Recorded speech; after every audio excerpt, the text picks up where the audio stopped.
it a good Wednesday to you. Hello. Hello, Chris. How are you? I'm good. How are you? I am fantastic. I forgot that it's Wednesday because we didn't do a show on Monday. That's We had right. a personal day. Everything couldn't be better. I'll bet. I am swimming in optimism, as I usually am. Right. And everything's great. Well, the world's at least in good shape. Everything's normal. Everything's flying perfectly well. Nothing bad happening. No cyber terrorism attacks in Baltimore. No pedophiles fleeing the country. Nothing. It's perfectly normal. Did you see the video of that boat? Totally. It's a total attack, dude. I thought I had it. I'm not. I don't. You can just go to Twitter or whatever. There's 4,000 videos. I know, but I had like a video that I wanted to show. But of course, I had to go to the bathroom in the middle of moving my videos, and so now I lost the video that's somewhere in the middle of all these different videos. But There's an actual video of the boat, it's a time-lapse video, and you see it turning. Yeah, it turns right toward the thing. Right towards the pillar. Yeah. Dude, it's funny. I said that it was a terror attack 10 seconds after it hit the news. And of course, all my friends were like, "Oh, you fucking conspiracy theorist? What's wrong with you?" I was like, you see the power go on and off on that boat a couple of different times. Yeah. Well, think about it this way, dude. If you lose power, it's going to go in a different direction. You've been on a boat, right? Yeah.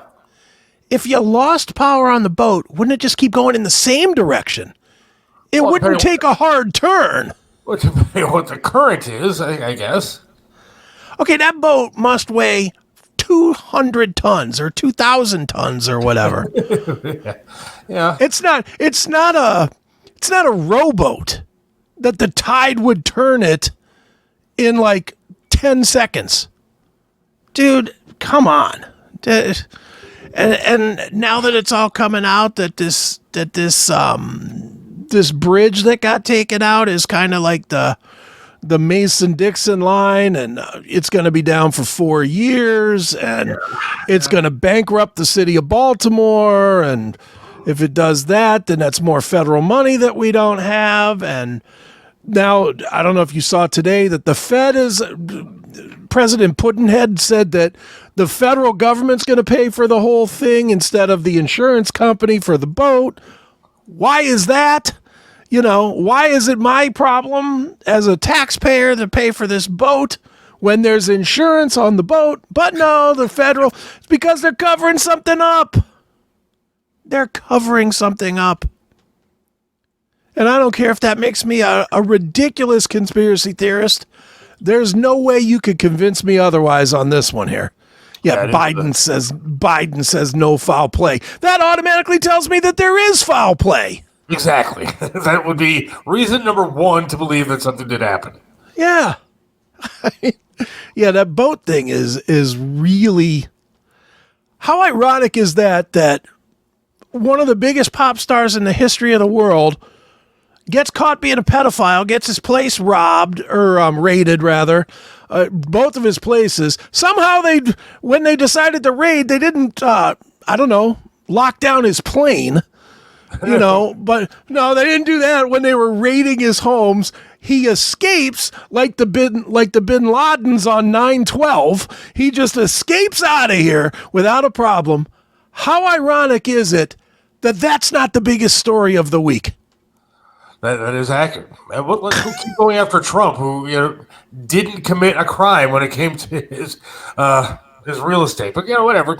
P-Diddy's off flying off to wherever after sex trafficking a whole bunch of girls. Yeah, well, but you can't really. You're not supposed to say anything about P-Diddy because he's friends with the Obamas. Of course, he's probably all part of that. What is it called? The Pizzagate thing or whatever? The Masons or whatever? Whatever they Freemasons? It's not the Freemasons, but it's one of those kind of... Dude, Puffy has long been implicated in all that stuff. What's his name? 50 Cent? 50's been online hammering Puffy for being a perv for years. Has he really? I didn't know Years. that. Oh yeah, he's been out there for years on his social media, and certainly for the last 6-8 months, he's been like, Puffy's going down, but like he knew something was happening. Is Puffy part of the Illuminati? Is what I was thinking of. Probably, he probably is. You know those people? Do I what? Know them? No, with Jay-Z and Jay-Z part of could the very well be. Illuminati and all that? And Beyonce, all of them. There's talk that Taylor Swift is all involved in this stuff. There's all all the big celebrities, they either like fucking kids or like eating kids, A or B. That whole Oprah's allegedly part of it. I mean, we got to say allegedly on all this stuff, of course, because we don't know. But it is awful suspicious how this stuff just keeps on happening, isn't it? Keeps on happening. It happens at the highest level, and they get away with it over and over and over again. Mario from Mario's Barbershop. Hollyweird. Checking in. How are you, Mario? Good to talk to you. Good to hear from you. Yeah. Yeah, it is an absolute train wreck out there with that. I mean, the P-Diddy thing is did you see that? Now this, I don't know how much you followed this Puff Daddy story. Not a whole lot as of yet. I read the headlines and kind of got a glimpse of it. Well, the charges or he got sued, which is what I guess put this up. He got sued for somebody for sexual assault and rape and all kinds of stuff, and that put him on the radar. Like 6 months ago, I guess it was in like October, November that the lawsuit hit. All right. But they didn't stop anything. He literally, tell me he didn't know something. Last week, he sold all of his stock in Revolt TV, which he started. He started Revolt TV. And he just happened to sell all of his stock within the last week to an anonymous buyer. Okay, yeah. Because why did he do that? Maybe because he needed to put his money somewhere else? Yeah, you would think. He needed to be fluid so he could get the hell out of here? Saw something coming, yeah. Yeah. Somebody told him, hey, we're going to be raiding your place on the 26th of March. You better have your shit in order before then. I can't say that I didn't see something like this, happening to a fantastic gentleman like P-Diddy. P-Diddy, Puff Daddy. How many names does the guy have? Pedophile. Pedophile. That would be good now. That's great. That's his new name, Pedophile. Well, dude, there's also allegedly. But dude, there's also been stories for years that he's the one that fucked up Justin Bieber. Really? Because when Bieber was, and there's video of that too, when Bieber was like 14 or something, some young age, he went to Puff Daddy's camp. And there's video of him and Puff Daddy talking about how he's under Puff Daddy's strict care for 48 hours. And Justin Bieber's just sitting there looking like, oh my God, I'm about to get my asshole raped. He's the Michael Jackson of today. Is that what you're saying? That has been the rumor forever with Puff Daddy. These are and it's what's weird is it's been in plain sight and nobody's ever really looked at it. There's a pretty famous interview of Usher in 2016 on Stern, talking about Puff Daddies and Camp Puffy and how he would never send his kid to P. Diddy's camp and all this other stuff. I mean, he has a line of clothing, doesn't he? Yeah. What was that called? That I thought I have a not Abercrombie, but I thought I have a Fubo or something, right? Or no, I don't think that was him. Fubu. I don't think that was him. But what was his? I think I have a pair of jeans or a P. Diddy jeans. They're all big and stupid looking. Yeah, made by a 6-year-old. Puff Daddy clothing line is Sean John. That's what I have. I have Sean John jeans. They look fucking ridiculous on me, which is why I never Never. I don't think I ever wore them. I think I bought them because they were like $8 somewhere. Got them on sale. I never actually buy a pair of jeans like that, but they were on sale for like $8. Well, they're not for adults. They're snug in the crotch for 8-year-olds. Well, I mean, I guess it's better to talk about the politics at hand. So yeah, it's kind of a crazy story. Yeah, dude, it's unbelievable. Now, here's the real question: is this the end of it? Is this the guy that they're going to make the victim to kind of close it off, or is it the beginning? It might be a ring of people that might get busted for shit like this. Well, it's definitely a ring of people. The question is the government using Puffy to close off the ring? Meaning, did they really go into his... Yeah. Meaning, did they really go into his house to find stuff? Or did they go into his house to get evidence to cover him up? Right. So that they could cut it off with Puff Daddy? I mean, who knows, dude? I could have another Epstein Island kind of thing happening here in the rap world. All indications are that is what we have. I mean, all indications have been that forever, though, with Hollywood. It's just everybody likes movies more than they do. Everybody's willing to look the other way because they enjoy, whatever, the Notorious B.I.G. records or whatever. So it's like, all right, I just Puff Daddy, whatever. I don't care what he did. Well, I like that Juicy song. Let's see if he accidentally kills himself when they actually get a hold of him. Yeah. Dude, I'll bet you he's never heard from again. You think? Because if they kill him, they're not going to bring it up. They're not going to. Well, no. They want him to be mistakenly missing. Because as long as he's mistakenly missing, then you can say, well, the problem is solved. He's on the run. It's kind of the same thing as they did with Osama bin Laden forever. And once they, quote unquote, killed Osama bin Laden, then we had how many other terror guys that popped up? As long as they kept him missing in the mountains, there wasn't any more problems. And then when they catch him and kill him, they just throw him in a lake so you don't see that he's gone. Yeah. Well, we just... In cooperation with Sharia law, we dumped him off the boat. Because that's a well-known practice in Sharia law, dumping people off a boat. And that's what we want to do as Americans, is follow Sharia law when we capture the most well-known terrorist in the history of terrorists. Yeah. We're going to dump his body in the middle of the water, never to be seen again. We had no problem when we took in Saddam Hussein, showing him getting his teeth fingered and everything else. But Osama bin Laden, no. Right in the water.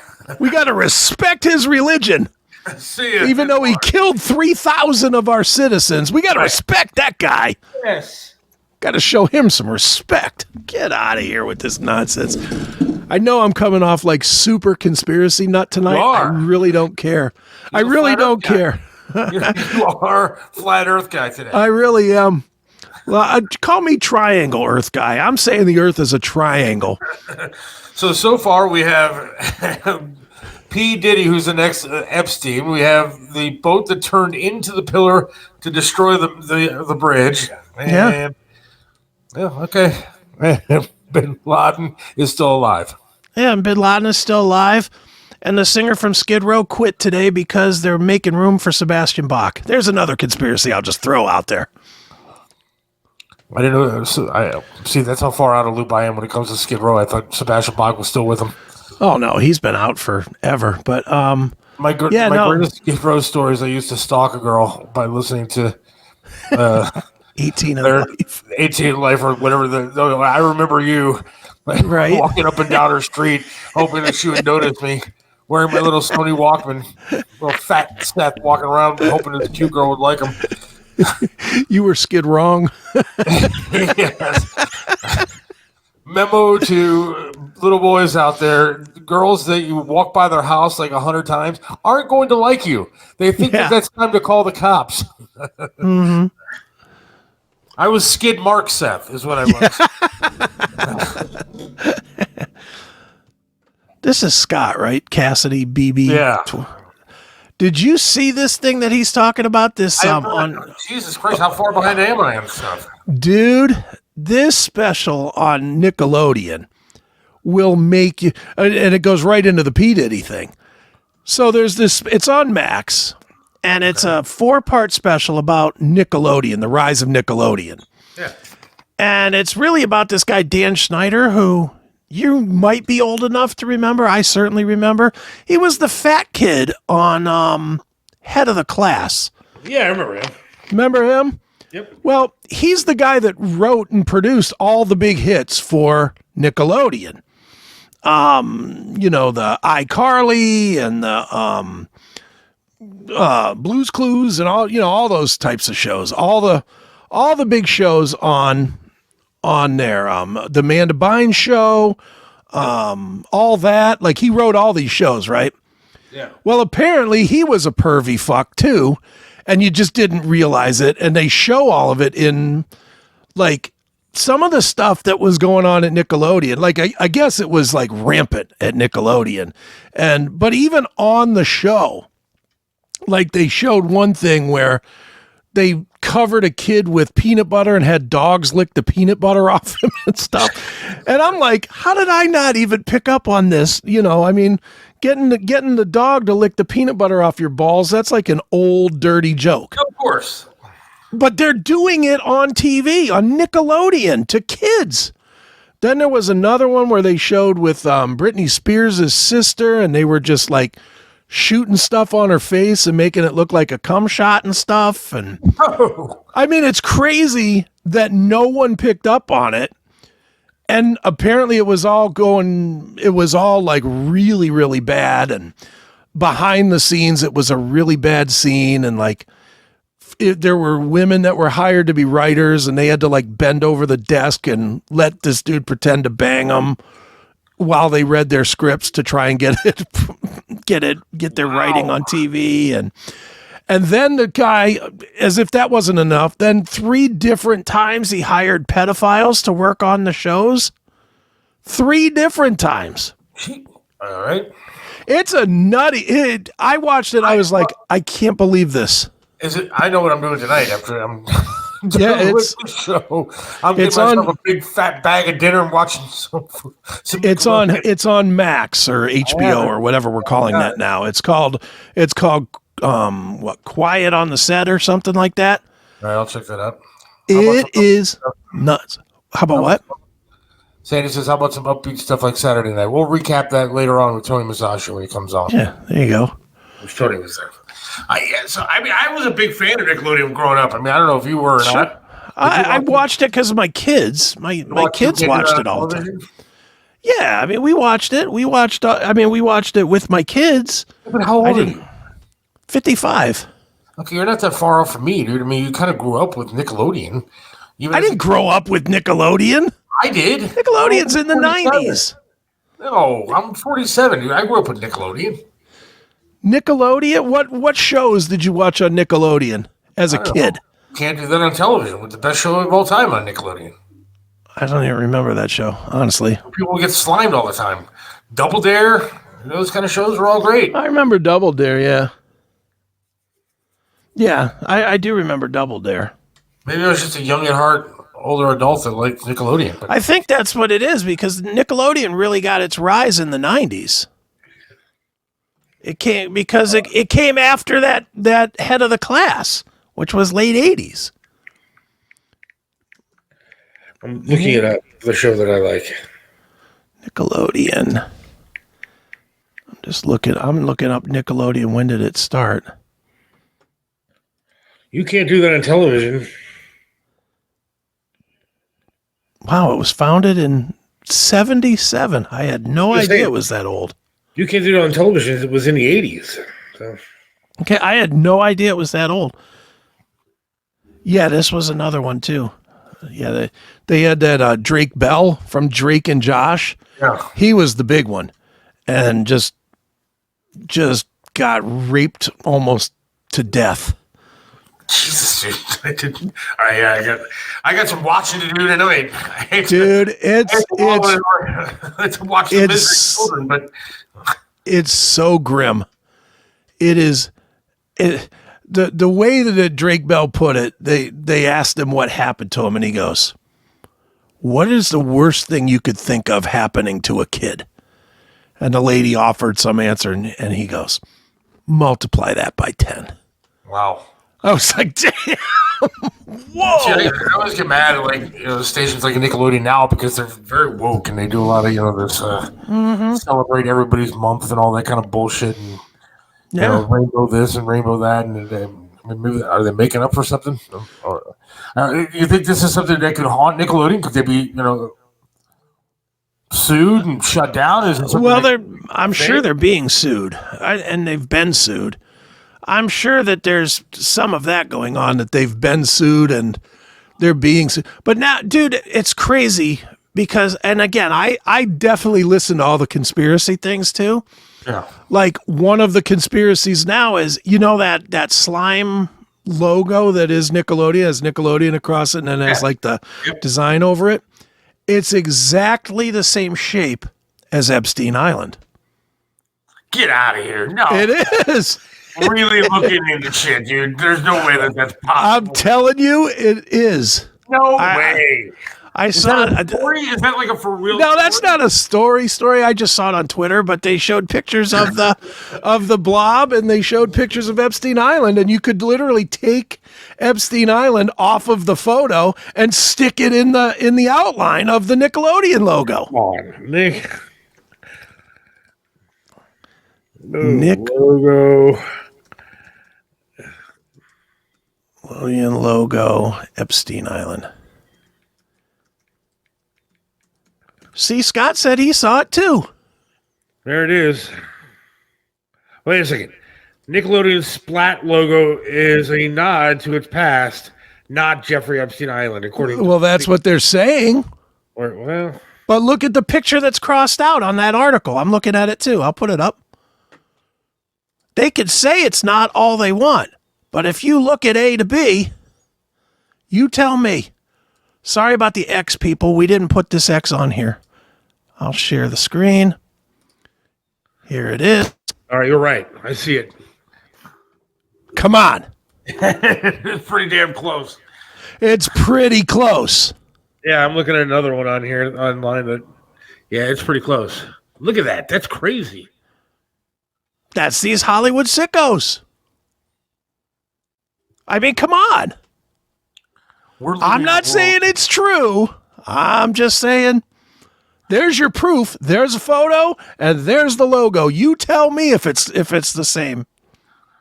We're living in a world, man, that's controlled by a lot of elites that I think they're doing a lot sicker shit than we have known about a lot of years. Yeah. I agree, dude. It's. I think our eyes have been covered and fooled by a lot of these people with a whole lot of fucking money that are doing a lot of weird, sick shit, and they get away with it because they're rich and powerful. Because they're rich, exactly. And it sounds like a conspiracy, but I'm not so sure anymore, man. I'm really not. Well, I mean, you see stuff like this, dude. Isn't something like this photo right here? Wouldn't that just be the ultimate insider sick joke? Yeah, and the thing that's. Trump opened my eyes, and I think a lot of people's eyes to the media and to like the actual quote deep state of what's going on in government. I mean, there's a lot of stuff that's been going on in government that I think a lot of us had just never known about. I mean, I downloaded. It wouldn't upload to here, otherwise I was going to play it. It was a 10-minute clip, 10-minute clip of nothing but media lies when it came to Trump, and so it gives what the media said. And then how they took it out of context or the truth of it. Okay. And it was 10 minutes long, and I wish I could play it on here, but I can't. But that's the kind of stuff I think goes on all over the place. I think we are just fooled and blinded. We believe what we want to believe. We believe what we're told. And when it comes to the government, when it comes to a lot of these rich people like Diddy and all that kind of stuff, you just turn a blind eye to these people and to what they tell you. And it's scary to think about like that, but I think it's true. Dude, and it's been going on forever. I mean, think about it. Now we're getting open up to it. But we were open to it. But I think there's a part of people's humanity that wants to accept pop culture as good. I mean, think about your own life, and we don't have to give exact examples, but and I'm not saying you, I'm saying you've been backstage at shows back in the 90s. You've been on the tour bus. Oh, yeah. The shit that goes on there, if it was common knowledge, people would not like a lot of these bands anymore. No, they wouldn't. They wouldn't. But instead, it's just like, it's Limp Bizkit, whatever. I've been into some of the deepest, darkest corners of some of these clubs that have been around town and seen some of the pictures that were hung up and that nobody else got to see. And believe me, you want to know some of these bands that fucking did some weird shit? I believe me, I've seen it. And if you saw it, you'd be going, I can never listen to that guy again. Yeah. How can I possibly be a fan of that? Because you don't know. But then you're like, but I like that song. I mean, you don't believe it. There's a couple of guys that I've seen pictures of that were like, I knew it was fucked up, but I didn't know it was that bad. Yeah. I mean, we as a society, for whatever reason, we put such value on pop culture. Yeah. Whether it's sports heroes or, look at in this town, we're perfectly okay that we got a rapist as the quarterback. No problem with it. We're cool with it. We're like, some people are football. And we'd be even more good with it if he would win games. Oh my God, if he won a Super Bowl, he'd have a statue out there. That's what I'm saying. A massage table next to it. Nobody would give a shit. No one would care. No one would care at all if he won. If he Tom Brady'd up for the next 5 years, people would laugh at that story about 26 women that sued him for, sexual assault. People are like, he may have done that, but there's 3 Super Bowl rings in the cabinet. People would be fine with it. There's people that know what a shitty person LeBron is, and they still love the hell out of him because he brought a championship here. Dude, when Dante Stallworth was here, he was a pretty good player. We let him kill a goddamn construction worker, and we're like, but he catches the ball. All right, all right. He killed a construction worker drunk. Driving drunk, killed a construction worker in Cleveland. But he catches the ball. Good enough. Ray Lewis killed people. Allegedly. And they celebrate him as one of the great stories of the NFL. He's in the Hall of Fame. But I mean, he's not only in the Hall of Fame. He's probably in the look at the 2 best defensive players in the history of the league that you can name. LT, Ray Lewis. Both of them pieces of shit. Both of them have unbelievably bad records that we just ignore. And this goes back to what our society has become. When, look, Donald Trump, a TV star, a guy that has been, a suspect, in his personal life for many, many years, was able to get elected president and probably will get elected again. At least he should. Because we have so much distrust in our own government that we don't want our government running things anymore. Yeah. And when it comes to celebrities, you're right. They're looked at as icons, as gods. I mean, they think that when they open their mouth, everybody should listen. When Pink comes to town and tells you, fuck Trump, if you like Trump, you're not one of my fans, get the fuck out. I mean, but there's people that believe that. Yeah, when there are. Kimmel tells you what to believe, people actually believe that shit. Dude, there's a reason that guys that like Biden is aligned with these guys, or Obama was aligned with these mega superstar media people. Why do you think the Oprah endorsement was so important? Why do you think now the Taylor Swift endorsement is so important? I saw a video not that long or the other day. I don't know how old the video was, but it was Ice Cube. Yeah. And it was talking about Oprah being like, somebody that kind of like hung him out to dry and was a piece of shit to him and stuff like that. I mean, you're talking about a guy that did Death to the President video. And I think all of a sudden he's changing his tune because some of these people he's finding out aren't what they claim to be. Yeah. Dude, did I ever, I wish I had it handy. I would play it. But did I ever tell you about my Ice Cube interview that I did with him once? No. I like that guy. I wish his politics. I love him. But. Well, he's kind of gone the other side, dude. He's on our team now. Is he? I don't know. Yeah, he's kind of flipped. He's definitely Like he's a Trump guy now. He's not a Biden. He's not like a hardcore one. He's kind of like me, very, very, issue-y, I guess, or wishy-washy, whatever you want to call it. He's not hardcore for any of these guys. He thinks they're all scum, and I agree with him. But anyway, dude, with this interview. So I did an interview with him on a conference call once, and I had to wait like through 30 journalists. Everybody got two. You know what? I'll tell this story in a minute because our guest is here, and I don't want to keep him waiting. Let's do that. Let's get many guests. Well, that's Jamie, his publicist, to make sure we don't say bad words or anything like that to him. We're not allowed to swear? No, we're allowed to swear. You sure? Jamie's going to keep us in line, damn it. Okay. All right. Well, let's do this, man. Let's take a break. We're going to bring you guys a brand new band called All the Pretty Things. They have several great songs out there that you guys should be checking out. And since many of you probably don't know much about them, we're going to introduce them to you and introduce some of the music that they play. And I figure we'll start introducing them right now. So check it out. We'll take a quick break and we will play every now and then from All the Pretty Things. And we'll be right back right here on The Seth Williams Show.